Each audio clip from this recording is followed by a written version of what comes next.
Shalom, haleluya, haleluya, haleluya. Saudara-saudara yang dikasihi dan diberkati oleh Tuhan, hari ini kita akan belajar bersama-sama dari satu kebenaran firman Tuhan di dalam Injil Yohanes pasal 1 ayat 1 sampai pada ayat yang ke-18. Kita sedang fokus bagaimana kita bertumbuh dan berbuah dalam pola kerajaan Allah, atau dengan kata lain kita hidup dibangun di dalam pola kerajaan Allah.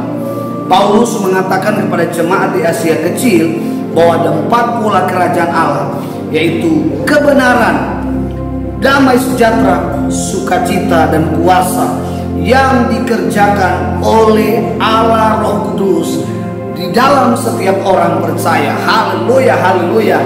Dan hari ini kita akan belajar tentang bagaimana kita hidup di dalam kebenaran. Di dalam Injil Yohanes pasal 1 ayat 1 sampai pada ayat 18. Di dalam ayat ini saya hanya mengambil satu ayat yang menjadi tema kita pada hari ini. Di ayat 17 demikian kata firman Tuhan. Demikian kata firman Tuhan, saudara-saudara. Sebab hukum Taurat diberikan oleh Musa, tetapi kasih karunia dan kebenaran datang oleh Yesus Kristus. Saudara-saudaraku yang dikasihi dan diberkati oleh Tuhan, ayat ini mengatakan bahwa hukum Taurat diberikan oleh Musa kepada orang-orang Israel. Artinya hukum Taurat adalah firman Allah yang Allah berikan melalui Musa untuk menuntun bangsa Israel, agar bangsa Israel atau umat pilihan Allah tidak akan jatuh ke dalam dosa, melainkan mereka akan hidup di dalam kebenaran. Tetapi apa yang terjadi? Apakah bangsa Israel akan hidup benar? Bangsa Israel akan hidup sungguh-sungguh? Mereka akan hidup sesuai dengan kehendak Allah? Alkitab mencatat semakin menggila bangsa ini hidup berpaling daripada Tuhan. Mereka mulai menyembah kepada lembu emas. Mereka mulai menyembah kepada Baal lain. Mereka mulai mempercayai ilah-ilah lain, Allah-Allah lain, bukan kepada Kristus. Mengapa? Firman atau Taurat ini diberikan. Mengapa manusia tidak mencapai pada standar yang Allah mau, yaitu hidup sesuai dengan kehendak Allah, hidup sesuai dengan pola kerajaan Allah? Karena ingat bahwa Roma 23 ayat 23 mengatakan semua orang telah berbuat dosa dan telah kehilangan kemuliaan Allah. Artinya bangsa ini punya niat, punya upaya untuk mencapai hidup benar. Tetapi oleh karena manusia hidup di dalam kuasa dosa, maka apapun upaya bangsa Israel, umat pilihan Allah, untuk mencapai standar kebenaran, mereka tidak mencapai. Apa sebab, saudara?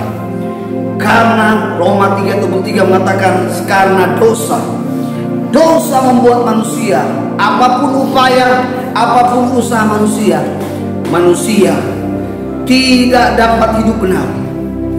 Itu sebabnya ayat 17 ini bilang, kasih karunia kebenaran hanya datang oleh Yesus Kristus, yang bisa membuat kita hidup benar, bukan karena perbuatan kita, bukan karena upaya kita, bukan karena usaha kita, hanya oleh iman kita di dalam Kristus, maka kita pasti dibenarkan. Haleluya.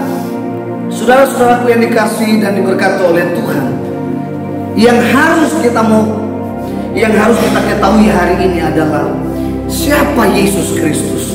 Ada banyak pengajaran yang hari-hari ini sedang beredar, yang kita dengar bahwa Yesus bukanlah Tuhan, bahwa kita hanya menyembah kepada manusia. Dia bukan Tuhan, Dia bukan Allah, dan kita menyembah bukan kepada Allah tapi kepada manusia. Ayat ini Bapak Ibu bisa melihat di ayat 1 sampai pada ayat 9. Dikatakan pada mulanya adalah firman, dan firman itu bersama-sama dengan Allah, dan firman itu adalah Allah. Jadi siapa itu Yesus? Yesus adalah firman Allah. Firman Allah yang menciptakan langit dan bumi. Firman Allah yang menjadikan saya dan saudara. Firman bicara tentang pribadi Yesus. pribadi Yesus dalam keilahian. Tetapi ayat 18, ayat 14 dikatakan firman itu telah menjadi manusia dan diam di antara kita. Mari kita lihat ayat ini, ayat 14 dikatakan begini. Firman itu telah menjadi manusia, firman itu telah menjadi manusia dan diam di antara kita, dan kita telah melihat kemuliaannya, yaitu kemuliaan diberikan kepadanya sebagai anak tunggal Bapa, penuh kasih karunia dan kebenaran. Saudara-saudaraku yang dikasihi dan diberkati oleh Tuhan, bagaimana Yesus bisa membenarkan kita? Bagaimana supaya kita menjadi orang benar? Kita hanya percaya kepada Yesus. Bagaimana supaya Yesus membuat atau mengubah kita menjadi orang benar? Caranya ayat 14 ini, firman Allah, Yesus adalah firman, Dia yang mulia, Dia yang ilahi harus menjadi sama dengan manusia. Bagaimana proses firman yang ilahi, bagaimana proses Yesus sebagai Allah, sebagai firman Allah menjadi manusia. Filipi pasal 2 ayat 6 sampai pada ayat yang ke-11 dikatakan apa? Dia tidak menganggap kealahan sebagai kesetaraan yang harus dipertahankan, melainkan apa? Yesus mengosongkan dirinya dan menjadi sama dengan kita, yaitu sama menjadi manusia, bukan sama dalam dosa, tapi sama menjadi manusia. Sehingga di dalam kemanusiaan yang Yesus lakukan adalah apa? Dia merendahkan diri sebagai manusia di hadapan Bapa. Siapa itu Bapa? Allah. Ayat ini bilang dia mengosongkan dirinya. Artinya apa? Dia nggak memakai kemuliaannya, dia nggak memakai kekuasaannya, melainkan dia menjadi manusia sama seperti saya dan saudara. Itu sebabnya dia belajar merendahkan diri. Bahkan dia belajar taat sampai mati. Allah mengaruniakan kepada dia satu nama di atas segala nama. Oleh nama itu segala lutut akan bertekuk lutut, di langit, di bumi, dan di bawah bumi, sehingga semua lidah mengaku bahwa Yesus Kristus adalah Tuhan. Saudara-saudaraku yang dikasihi dan diberkati oleh Tuhan, kalau ada ajaran-ajaran yang sedang masuk dan mempesona saudara dan membuat saudara meragukan bahwa Yesus adalah Tuhan, hari ini saya memberitahu Yesus adalah Tuhan. Ayat ini bilang Dia selain firman Allah, Dia adalah Allah. Firman itu bersama-sama dengan Allah, dan firman itu adalah Allah. Dia adalah Allah. Allah bicara tentang apa? Keilahiannya. Allah bicara tentang hakikatnya. Sekalipun dia menjadi manusia, tapi dia adalah Allah. Kemanusiaannya adalah cara untuk bagaimana saya dan saudara dia dapat membenarkan kita di hadapan Bapa, dengan cara dia memilih jalan salib. Salib diambil untuk menebus dosa-dosa kita, supaya saya dan saudara dosa-dosa kita dihapus, dosa-dosa kita diampuni, dosa-dosa kita dibersihkan, supaya di hadapan kita layak, kita berkenan, kita menjadi orang benar. Menjadi orang benar adalah upaya Kristus, adalah upaya Allah, adalah karya Allah di dalam kita, di dalam Kristus. Ketika saya dan saudara percaya bahwa Yesus Kristus adalah Tuhan dan Juru Selamat.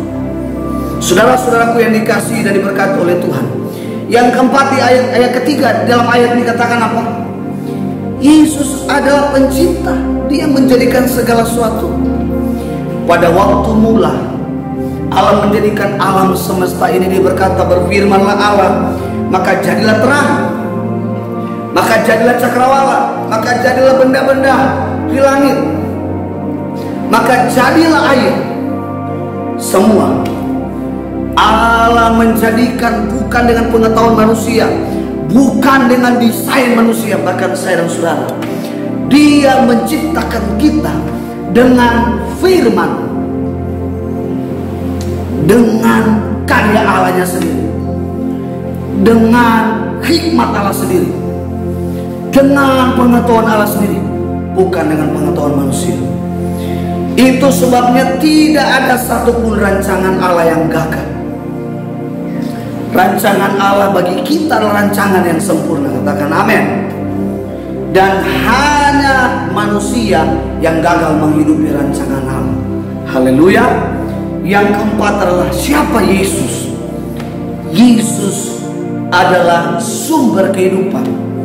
Artinya kematian dan kehidupan hanya ada dalam Dia. Kematian Yesus hanyalah cara untuk bagaimana kita dibebaskan, bagaimana supaya kita dipulihkan, bagaimana supaya kita dimerdekakan dari perbudakan dosa. Dia sama sekali tidak dapat dikuasai oleh namanya kematian, karena hanya di dalam Dia ada kehidupan. Itu sebabnya melalui kematiannya kita yang mati oleh karena dosa dibangkitkan dari Dia, dibangkitkan oleh Kristus supaya kita memuliakan Dia. Haleluya. Bagaimana caranya supaya kita bisa hidup benar? Kita hidup sesuai kehendak Allah. Kita hidup serupa Kristus. Kita hidup sesuai pola kerajaan Allah. Bagaimana supaya saya dan saudara dibangun dan hidup sesuai dengan pola kerajaan Allah? Tetapi semua orang yang menerimanya diberinya kuasa supaya menjadi anak-anak Allah, yaitu mereka yang percaya dalam namanya. Orang-orang yang diperanakan bukan dari darah atau dari daging, bukan pula secara jasmani oleh keinginan seorang laki-laki, melainkan dari Allah. Saudara yang dikasihi dan diberkati oleh Tuhan, untuk kita bisa hidup sesuai dengan pola kerajaan Allah, kita bisa dibangun dan hidup sesuai dengan kehendak Allah. Saudara harus percaya. Oleh percaya itu maka kita dilahirkan, sehingga kita menjadi anak Allah.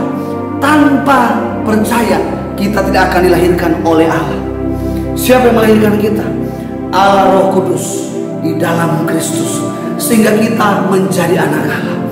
Sebagai anak Allah kita menghidupi pola Bapa kita di surga.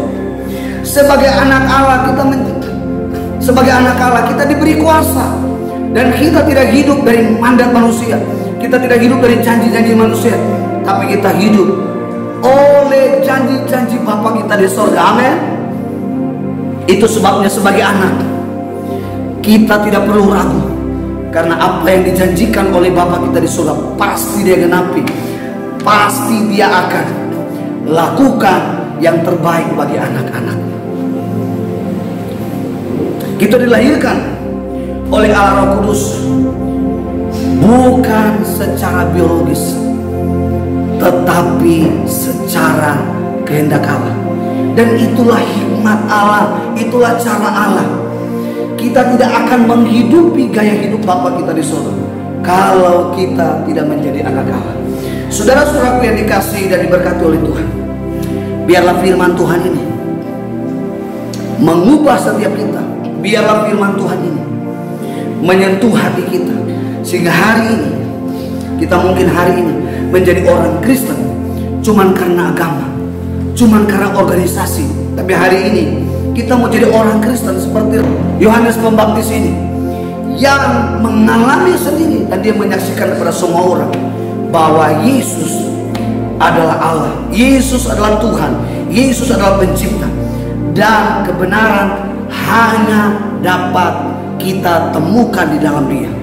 Setiap orang yang percaya di dalam Kristus, engkau tidak lagi didakwa oleh dosa-dosa di masa lalu. Engkau tidak lagi dihakimi oleh dosa-dosa di masa lalu, tetapi engkau mengalami yang namanya kemerdekaan, karena di dalam Dia kebenaran itu akan memerdekakan kita, sehingga kita hidup sesuai dengan kehendak Allah. Kita hidup sesuai dengan pola Bapa kita di surga. Kita hidup sesuai dengan pola kerajaan Allah. Tuhan Yesus memberkati kita semua. Shalom.